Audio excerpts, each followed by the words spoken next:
Good evening সবাইকে। ইন্দ্রাণীস ব্লগে তোমাদের সবাইকে স্বাগত জানিয়ে আবারও একটা নতুন ভিডিও স্টার্ট করছি। আশা করছি তোমরা সবাই ভালো আছো আর আমিও খুব ভালো আছি। আর আগের ব্লগে তো তোমাদের বলেইছি যে আমাদের এখানে কালী পুজো রয়েছে। তো যেদিন বিয়েবাড়ি যাওয়ার দিনই কালী পুজো ছিল, তো বিয়েবাড়িতে যাওয়া হলো না, তারপরে কালী পুজোতে যাব। আর এদেরকে দেখতে পাচ্ছ, এরা আমার কাছে সাজতে এসেছিলো। আমাদের এখানে প্রদীপ নিয়ে আর কি ঘুরতে যাওয়ার একটা ব্যাপার রয়েছে, যে বাচ্চা বাচ্চা মেয়েদের শাড়ি টাড়ি পরিয়ে, লাল হলুদের শাড়ি পরিয়ে প্রদীপ নিয়ে ঘোরার। তো সেইটা আর কি হবে, তো সেই জন্য সাজতে এসেছিলো। আর এদিকে ছেলেকেও রেডি করিয়ে দিয়েছি, দেখালাম তোমাদেরকে। আর আমিও রেডি হয়ে গেছি এরকমভাবে একটা সিম্পল সাজে। তো কেমন লাগছে অবশ্যই কমেন্ট করে জানাবে। আর দেখো, বলতে না বলতেই এদিকে চলে আসছে, যে বললাম না তখন, যে বাচ্চা বাচ্চা মেয়েরা, মানে পাড়ার মেয়েরা আর কি, এরকম লাল হলুদ শাড়ি পরে হাতে প্রদীপ নিয়ে পুরো পুরো পাড়াটা আর কি ঠাকুর নিয়ে, বাজনা নিয়ে, মাইক টাইক সব কিছু নিয়ে আর কি ঘোরাবে। এবছর তো বৃষ্টিটা হলো বলে একটু কম হয়ে গেছে। অন্যান্য বছর দুদিক থেকে লাইন দিয়ে যখন যায় এত সুন্দর দেখতে লাগে। একবার তোমাদের সঙ্গে শেয়ারও করেছিলাম, ওটা আগের বছর ছিল। প্রত্যেক বছরই এরকম হয়। তো এবছর বৃষ্টির কারণে না অনেকেই অতটা সাজেনি বা করেনি, কিন্তু অন্যান্য বছর প্রচুর সাজে, প্রচুর বড়রাও সাজে, এমনি বাচ্চারাও সাজে। সবাই মোটামুটি এরকমভাবে প্রদীপ নিয়ে আগে যায়, তারপরে মাকে আনা হয়। তো দেখো, পিছনে এই মা আসছে, তোমাদেরকে দেখাচ্ছি। আর আমাদের এখান থেকে না গাড়িটা ঘুরিয়ে নিয়েছে, যেহেতু বৃষ্টি ওয়েদার, চারদিকে একটু জল ফল, তো বেশি দূর আর গেল না। আর রাতও হয়ে গেছে, 8টা, সাড়ে 8টা, 9টা পর্যন্ত বৃষ্টি হয়েছে। তারপরে ঠাকুর আর কি বার করা হলো। আর আমাদের মাকে এই যে দেখালাম, আর পরে প্যান্ডেলে গিয়ে তোমাদের ভালো করে দেখাবো। আর ওদিকে দেখো, ওইখান থেকে গাড়ি ঘুরিয়ে সবাই আবার প্রদীপ নিয়ে ব্যাক করছে। পুরো পাড়াটা এখন ঘোরাবে, এই দিক থেকে ঘুরিয়ে আবার টানা অন্য দিকে যাবে। তো সেইটা ঘুরিয়ে তারপরে প্যান্ডেলে নিয়ে যাবে।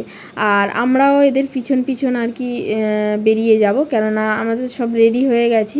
তো আর এই যে এরকম লাইটিংও দিয়েছে, রাস্তাতে লাইটিং দিয়েছে আমাদের বাড়ির পাশ থেকেই।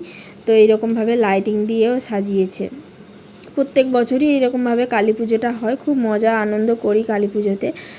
আর এই আমরা বেরিয়ে পড়েছি, ঠাকুরের পিছন পিছন আমরাও যাচ্ছি।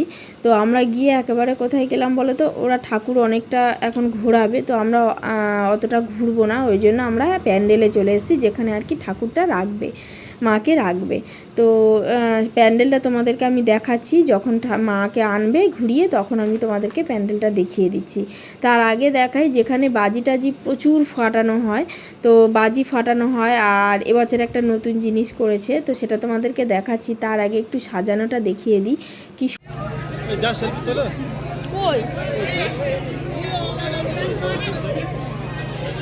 এই হলো নতুন জিনিসটা, এবছর এইটা করেছে সেলফি জোন। প্রচুর সেলফি তুলছে, লাইন পড়ে গেছে এরকম অবস্থা। আর আমি দেখো কন্টিনিউ ইনস্ট্রাকশান দিচ্ছি, এরকমভাবে, ওরকমভাবে, সেরকমভাবে, এইটা করলে সুন্দর হবে, ওইটা করলে, বিভিন্ন রকমভাবে মোটামুটি ভিডিও করেছি, ফটো তুলেছি, সব রকম মোটামুটি করেছি। আর এইরকম একটা সেলফি জোন আর এত সুন্দরভাবে একটা সাজানো গোছানো ব্যাপার থাকলে কার না ফটো না তুলতে ভালো লাগে, তোমরাই বলো। আর আমরা তো যেহেতু ফটো পাগল, যেহেতু ভিডিও বানায়, বেশি করে আরও তুলতে হয়, তো সেই কারণের জন্য দেখো, ভালো যদি না হয় খুব করবো, এরকম একটা ব্যাপার। আর যে ফটো তুলছিল তাকেও একেবারে লাস্টে সঙ্গে নিলাম। ইনি হলো আমার ফটোগুলো তুলে দিচ্ছিল, তো লাস্টে দুজনেও একেবারে একটু ভিডিও করে নিলাম আর কি, ফটো তুললাম। আর এই সেলফি জোনটা না এই বছর প্রথম করলো নতুন। তো সত্যি কথা, প্রচুর ঠাকুরের কাছে কতজন লোক আছে, এই সেলফি তোলার জন্য এত ভিড় লেগে গেছে, একটার পর একটা প্লেসই পাওয়া যাচ্ছিল না। আর এদিকে ছেলে দেখো, ওই যে লাইটগুলো এরকমভাবে ক্রস করে যাচ্ছিলো না, ওর ওটাইতেই মজা লেগে গেছে। ও এইটা দিয়ে লাফাচ্ছে, আনন্দ করছে, ওটাতেই বাচ্চাদের আনন্দ। তো যে যেরকমভাবে আর কি আনন্দ করতে পারে। আর উপরে দেখো এরকম বেলুন টেলুন দিয়ে সাজিয়েছে, চারদিকে কিন্তু লোক ভর্তি হয়ে গেছে, সবাই মোটামুটি চলে এসছে। আর এই যে আমাদের মাকে প্যান্ডেলে তুলেছে, তোমাদের প্যান্ডেলটাও দেখিয়ে দিই। এই যে এইরকমভাবে প্যান্ডেলটা সাজিয়েছে। তোমরা এর আগে অনেকবার তোমাদেরকে এনেছি, দেখিয়েছি। এখানে না দুর্গা ঠাকুরের যে দুর্গা দালানটা, তো এমনি দুর্গা দালানে প্রত্যেক বছর এখানে দুর্গা ঠাকুর ওঠে। আর এবছর কি করেছে, অন্য জায়গায় প্যান্ডেলটা হয়, এবছর আবার দুর্গা দালানের ভিতরেই প্যান্ডেলটা করেছে, সুন্দর করে একটু সাজিয়ে গুছিয়ে। আর মায়ের সামনে আরেকটু ফটো তুলে নিলাম, মানে ফটো তুলে তুলে যেন আর মনের স্বাদই মিটছে না, এরকম একটা ব্যাপার হয়ে গেছে। আর ওদিকে বাজি মানে ফাটানো শুরু হয়ে গেছে এখন, মানে 3-4 ঘন্টা কন্টিনিউয়াসলি এইরকম বাজি ফাটানো মানে হবে। তো প্রচুর বাজি ফাটানো হয়, প্রচুর। মানে আজকে তো মাকে বিসর্জন হবে না করা, আজকে সারা রাত পূজা হবে, কালকের ঠিক সন্ধ্যার সূর্য ডোবার আগে বিসর্জন হবে, তখনও প্রচুর হারে বাজি ফাটানো হয়।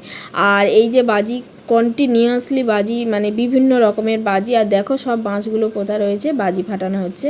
আর তোমাদের দাদা ভাইয়ের সঙ্গে একটাও সেলফি তোলা হয়নি, তো ওর সঙ্গেও একটু তুলে নিলাম সেলফি জোনে গিয়ে। আর এখানেও দেখো বাজি তো কন্টিনিউয়াসলি ফাটাচ্ছে। আর ওদিকে ছেলে ঘুম পেয়েছিল, তো ওকে বাড়িতে দিয়েছে, ঘুম পাড়িয়ে ওর দাদুর কাছে দিয়েছে, আবার এসছি। আসলে বাজি ফাটানোটা দেখতে খুব ভালো লাগে, আর প্রচুর বাজি ফাটায় এখানে। প্রত্যেক বছর কালী পুজোতে খুব বাজি মানে ফাটায় এখানে। তো দেখো বিভিন্ন রকমের বাজি ফাটাচ্ছে, তোমাদেরকে মানে দেখাচ্ছি। যতটা অনেক বাজি ফাটিয়েছে, কিন্তু সব তো দেখানো সম্ভব না একটা ভিডিওতে, তো যতটা পেরেছি ছোট ছোট ক্লিপ করে তোমাদেরকে বাজি ফাটানো দেখাচ্ছি আর কি। আর বিভিন্ন ধরনের বাজি ফাটানো দেখলাম। আর এই যে দেখো আমরা তো ভয়েতে সরে যাচ্ছি, আর এনারা তো এত মস্তিতে আছে, ওর ভিতরে গিয়েই আর কি নাচানাচি করছে। আর তারপরে আমরা বাড়ি চলে যাব, আর থাকবো না, 12টা অলরেডি বেজে গেছে, এখনও যদিও শেষ হয়নি, হচ্ছে এখনও বাজি ফাটানো হচ্ছে। আর আসার সময় একটা আইসক্রিম কিনে এনেছি আমুলের, তো সেই আইসক্রিমটা বসে বসে আর কি দুজনে খাচ্ছি। চলো তাহলে এখানে ভিডিওটা শেষ করব। সবাইকেই গুড নাইট। ভালো লাগলে অবশ্যই লাইক করো, কমেন্ট করো, শেয়ার করো, আর আমার ইউটিউব চ্যানেল থেকে দেখলে অবশ্যই একটা সাবস্ক্রাইব করো। সবাই খুব ভালো থেকো, সুস্থ থেকো।